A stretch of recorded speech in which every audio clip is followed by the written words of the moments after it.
Okay, welcome back to the arcade. I did the job. Essentially, I just used a spell to turn myself into a giant, and I dug a giant hole. That's about it. So there you go. We got 3 gold pieces for that, so now we have 7 gold. You rise early, dismiss the attentions of the householder, and head out in the street. The householder's the guy that we did the job for. He let us sleep on his floor. Within a few minutes of walking, you're out of Dumpus and back on the road. After another hour or so, the way branches, with one path heading up into the hills, and the other turning downhill and along one side of a barren, stony ridge. Is that a village you can make out on top of the hill? It seems a lonely place for it. If we go to this village, Urastanti, if we go here, we die, essentially. They're all diseased with some weird disease. I know there's a way to cure them of it, but I've never found out how. And I certainly didn't find it this playthrough either. If we go there, I've done every option there if we go there without a solution first. There's nothing you can do there that will lead to a solution if you don't already know what it is. So that kind of sucks. But whatever, we'll just move around it.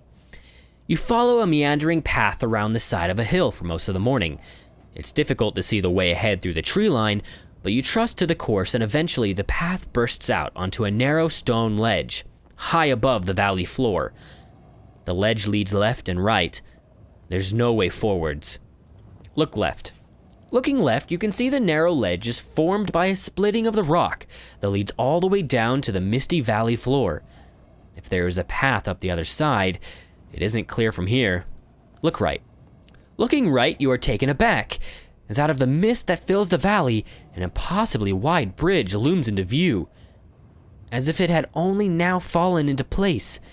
It is made of planks and thick ropes, and is suspended from this peak to the peak on the other side. Who could have built such a marvel, and how long ago? Look at the bridge. You take a moment more, staring at the bridge.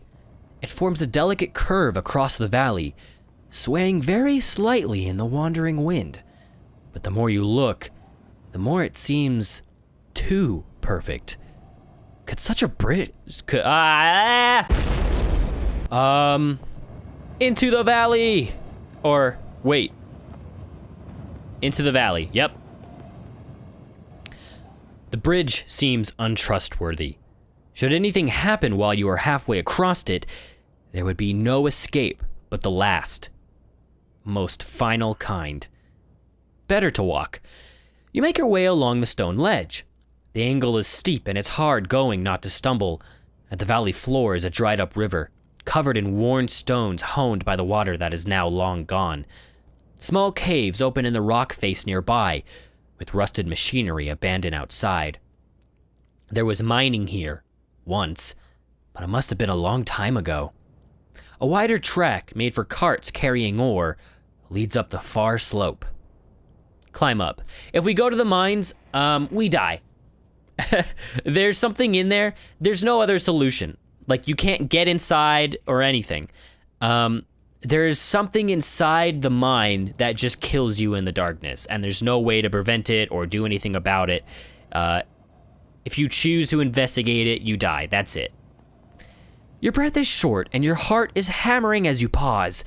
Halfway up the valley slope, a small wooden hut is opposite, set a little way back from the path.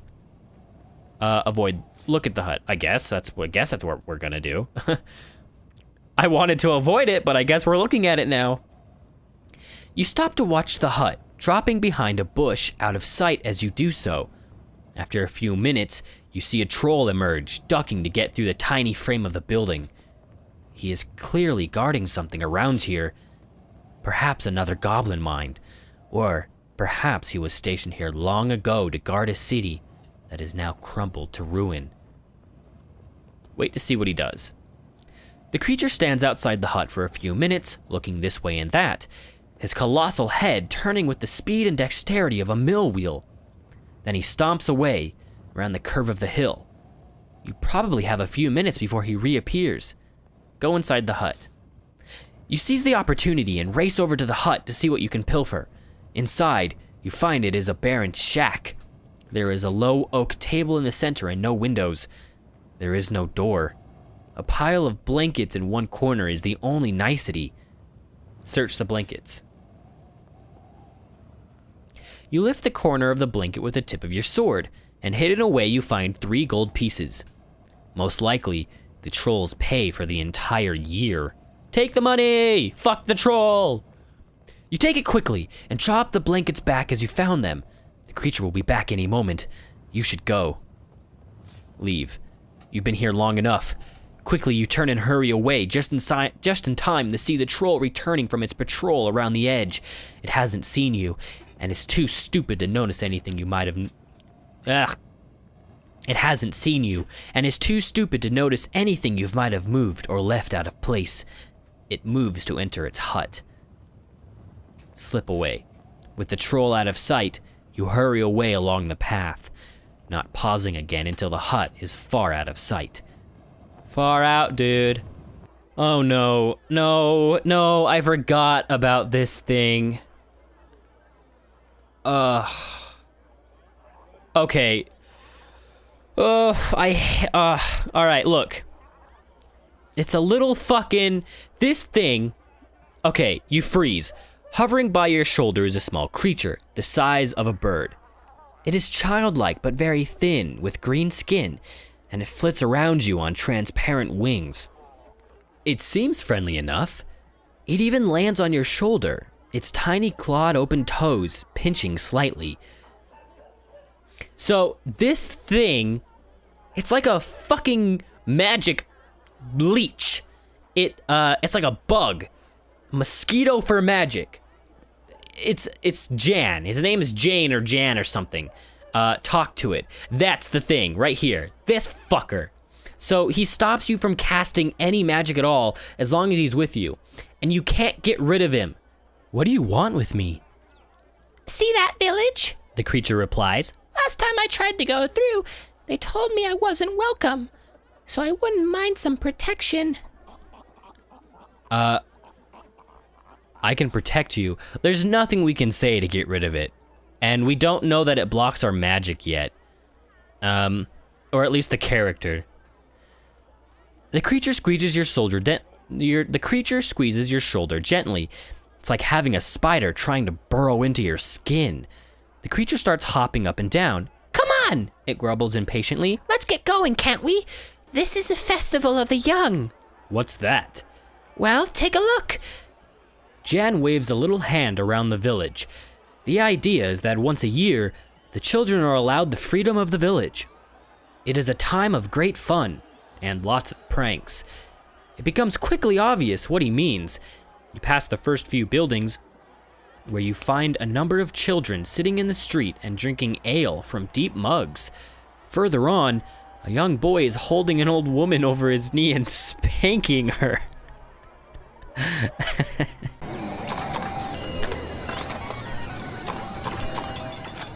Hello, welcome back to the arcade. We just made it to the town of Buritanti and witnessed an old woman getting spanked by a boy.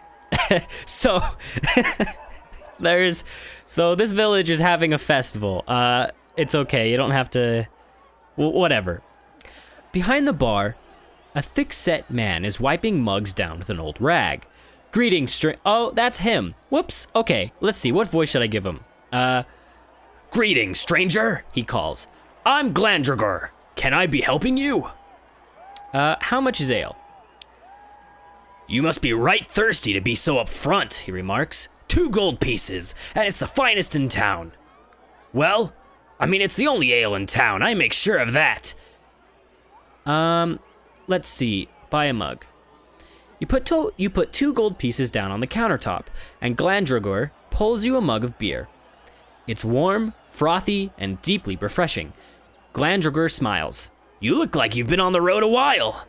You have no idea, you reply. Glandragor nods. Tell me about this village. Glandragor shrugs. Not much to say. What you see is what you get. This place keeps going because it's on the only route between Kar and Cantopani. If one of these mountains falls or the river freezes over, then this place will be a desert in 2 weeks. I'm heading for Kar myself. Of course you are, he grins. Didn't I just tell you that? What can you tell me about it? Ah, Car. I loved a girl in Car once. It's a town for love, you know. You have to live every day like it's your last in Car, because the chances are high that it will be. Now there's a city of thieves, if there ever was one. I'm sure you'll be right at home. I'll survive. Good for you, He replies with a nod. I suppose the worst that happened to me there was a broken heart. Glantrigger goes back to wiping down his bar. Then a thought occurs to him. You'll be passing through Torrimpani, I suppose. The Sphins in Torrimpani are normally a merry lot, but they're pretty depressed at the moment. There's a real gloom about the place. I'll bear that in mind. He nods. You're a thoughtful soul, I see. From the counter, Jan issues a loud burp. He has been sipping ale from puddles on the bar top and is now quite drunk.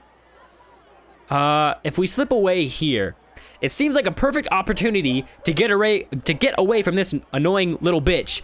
But if we slip away, he will just find us again. It's not gonna work, so we have to wake him. You poke the little creature, who clambers boozily up to your finger, then topples off and onto the floor.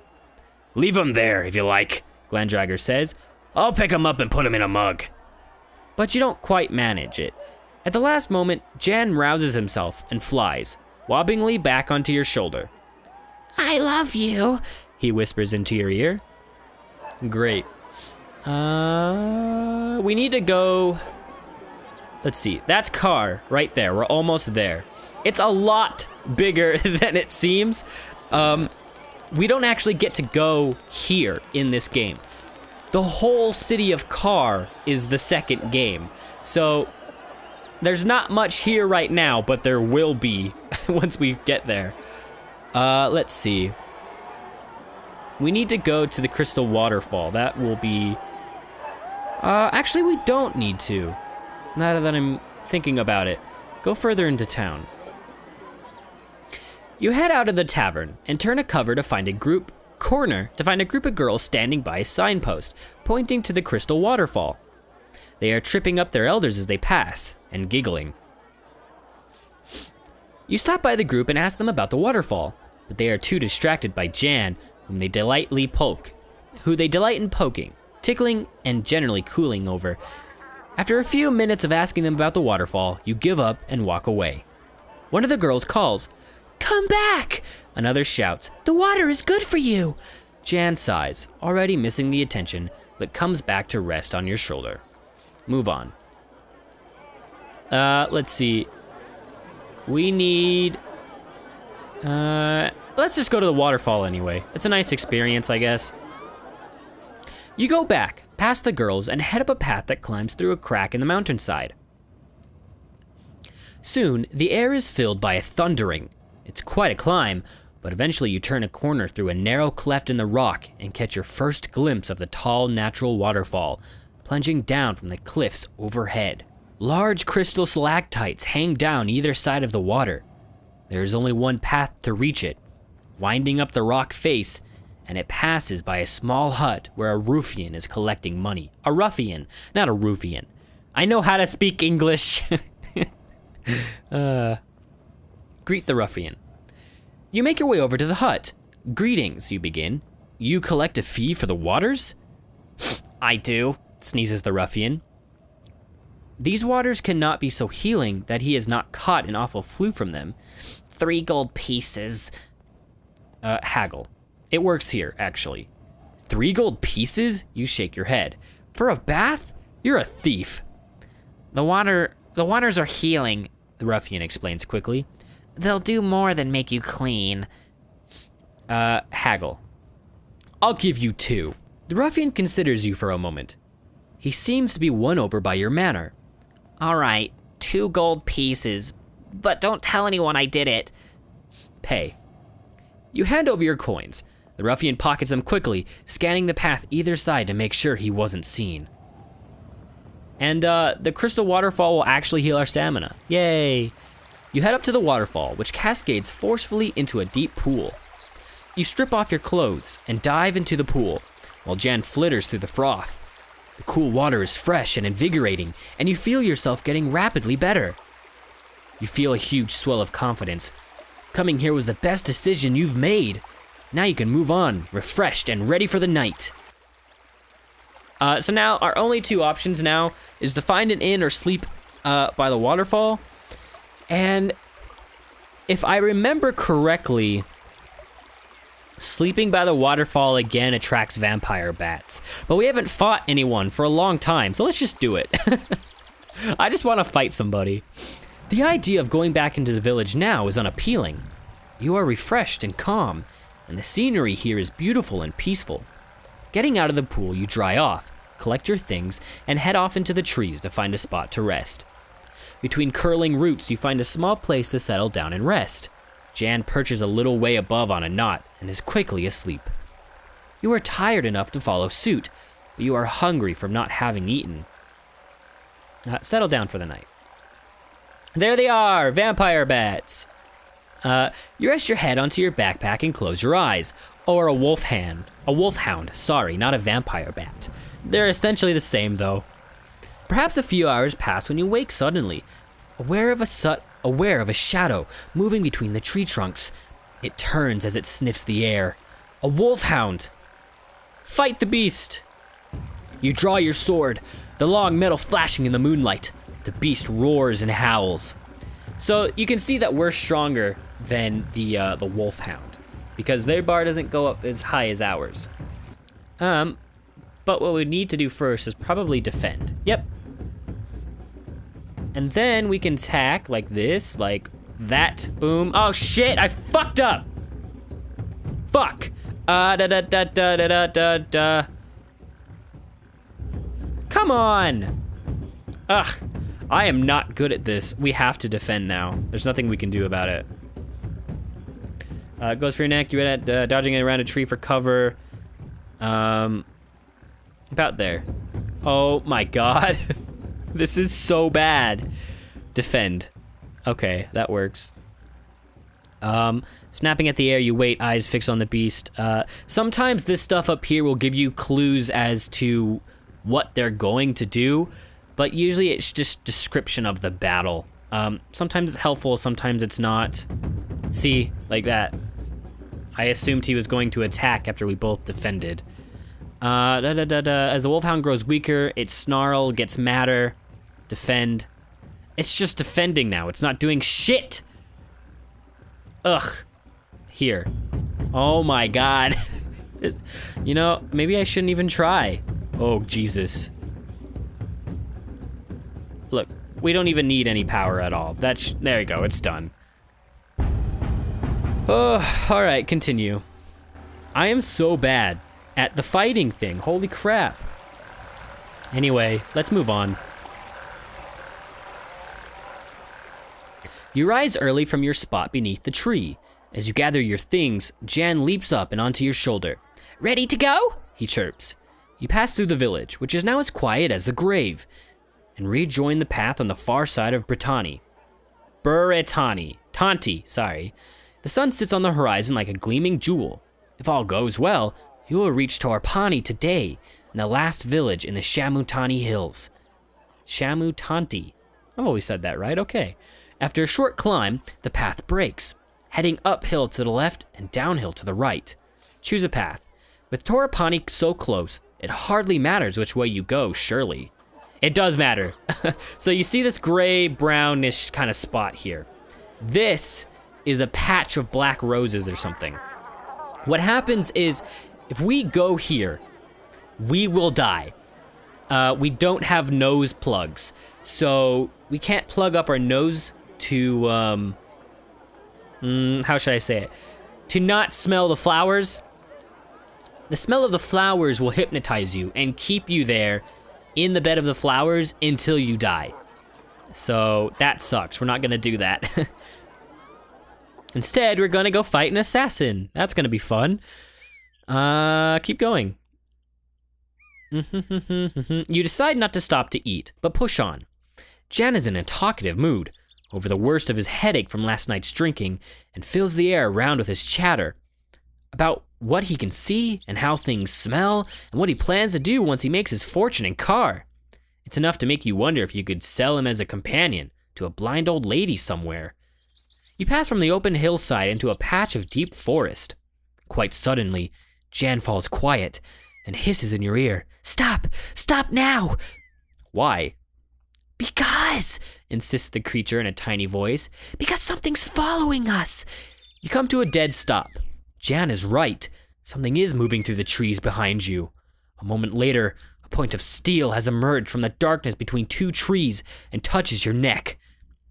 You've seen me, Whispers a voice. I know it. Look into the darkness. You peer into the darkness of trees. Nothing. Just shadow. And then you see it. It's a shadow with 2 eyes. Ask who is there. There is no reply, but the tall dark figure of an assassin emerges from the trees. He is dressed head to toe in black, and you had not seen him in a moment before, even though he had been standing a mere arm's length away. He wields a sharp scimitar in expert hands. Fight him. So, if we win this battle, we can spare his life, and it'll be really good for us.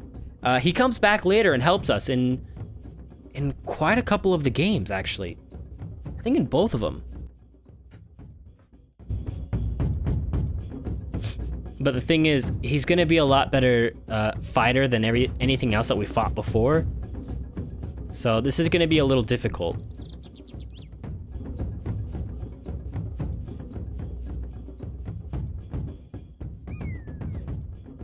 I just need to get him on the right back and forth kind of thing. Let's see. Yay! He did .1, but it still counts as him not defending. Okay, all right, just one more, defend. We just gotta get one more, come on. With all our might, come on. Yay, okay, continue. The assassin is not dead, but lies on the floor, gasping. Spare him. Then get up, you tell him, holding your sword back, but not putting it away yet. He nods and sheaths his own blade. You are an honorable man. I am glad to meet you. Now you have saved me. You own me in my part. My name is Flanker, and I am an assassin and a thief. Why did you attack me? It is a simple matter. I pick on my wayfarers for practice in hiding and in killing. I assumed you would be no match, especially when I saw your pet. He points briefly at the Minimite, who is currently hiding under a fold in your tunic. But I see I was wrong. He bows his head once, perhaps in respect, perhaps from the pain of his injuries. You are traveling to Kar? He asks. Yes. I go that way as well. I will not travel with you, but once you are there, perhaps I will see you. If so, I will not forget the debt I owe you. I will remember you there. He bows his head again. This time, it is definitely from pain.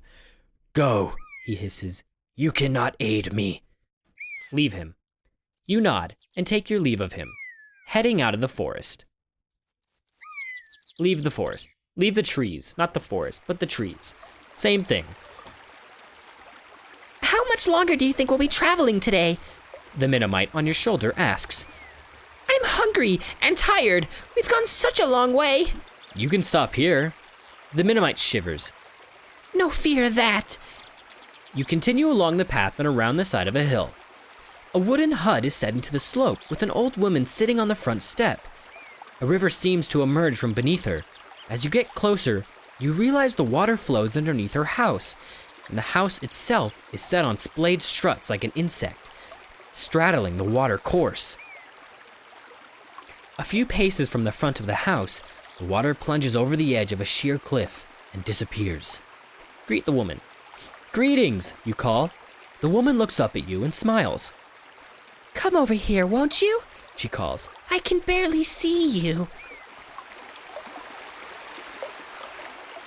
You approach the old woman. She smiles a toothless smile and gets up from the step. Come in, please, she beckons. I get so lonely living out here on my own, away from the villages. Go inside. Thank you. You follow her inside and take a seat by a long wooden table. I'll bring us some tea. She says. She sounds almost nervous.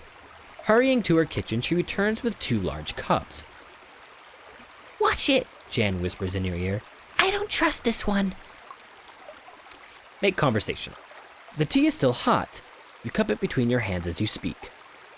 So, remember Eliana? This woman here is just like that. She's also sort of like a witch. So we have to be really careful here. What's your name? They call me Gazamoon, She replies with a smile. I used to be quite well known in my way. You nod, but you've never heard of her. This is a beautiful place. This is the top of the crystal waterfall, she says. The river runs right under my house. They say it carries all my goodness and youth away while I sleep, and the villagers bathe in it for luck. She giggles, meanly. I'm sure it isn't quite true. Why do you live alone? Oh, She smiles sweetly. no one bothers about me. Why would they? You can't help but notice she has not answered the question. You make to sip your tea when the old woman stops you, catching your arm before the cup reaches your lips. Oh, She says suddenly, I've forgotten the pot. She goes back to the kitchen to fetch it. Switch cups with her. So our cup is poisoned. It's like that whole Princess Bride thing. While she is away from the table, you switch the 2 cups around. Then when she returns, you lift the one closest to you and drink. A sudden deep pain grips your stomach and you... What? Fuck, I have fucked up. Oh no. I was wrong. It's the one that she had. Shit. Okay. Sorry, I don't know everything, I guess. Oh no. You wince and cough as you find yourself seizing up. ho, suspicious stranger, Laughs the woman. I can count on travelers suspecting my witchcraft. Please release me. You try to shout out, but you are paralyzed and quite powerless. The old woman begins to search through your bag. Jen flits about in some distress, unsure what to do. Then with a coo of delight, she pulls out the spellbook page you were given by the old man in the tree. My book, she cries. The missing page. Why didn't you tell me you had my missing spell? She scurries off into the kitchen and returns with a cup of liquid, which she pours into your half-open mouth while clucking and stroking your head. It is an antidote, and you feel your body slowly unfreeze. Finally, she slaps you to bring you around. What is the spell? It's a spell of pest repulsion. You've no idea how useful it is around here. She shakes her head. 4 days ago, I was visited by a traveler such as yourself. But when I was away making my tea, as I always do, he started leafing through my book and tore out a page. He must have been a wizard of power, because he vanished almost too fast for me to curse him. What curse did you cast? Well, you saw him, she replies. I aged him. Didn't stop him from escaping, though. She fusses with the page, repairing her spellbook with some gentle magic. Shall I show you how useful the spell is? Oh, that's her voice, and I didn't do it. Please. My pleasure. Jan begins to squeal and screech and made some awful noises about what wonderful friends you are. But it doesn't stop the old lady from casting her spell. The Minamite vanishes. You feel a flow of magic back through your body. You hadn't realized it was gone, but with the Minamite around, your spell's been weakened, and now you are strong once more. Next time, we'll continue our journey without stupid Jan. Bye.